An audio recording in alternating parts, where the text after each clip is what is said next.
bekerja dan mengembangkan diri. Walau lahan sudah menjadi milik kota,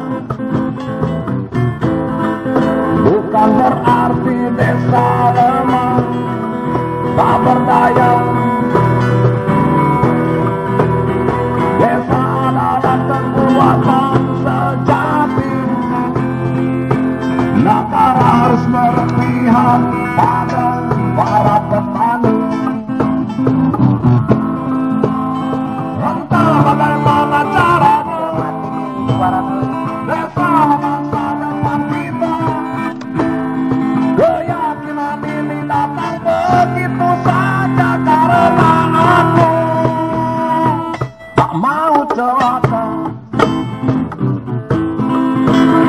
Desa adalah kenyataan, kota adalah pertumbuhan. Desa dan kota tak terpisahkan, tapi desa harus diutamakan.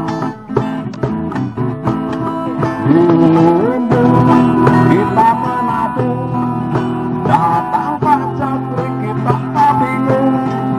Masa panen, masa berpesta, itulah harapan kita semua. Tapi tengkulak-tengkulak bergentayangan, tapi lidah berebut bergentayangan.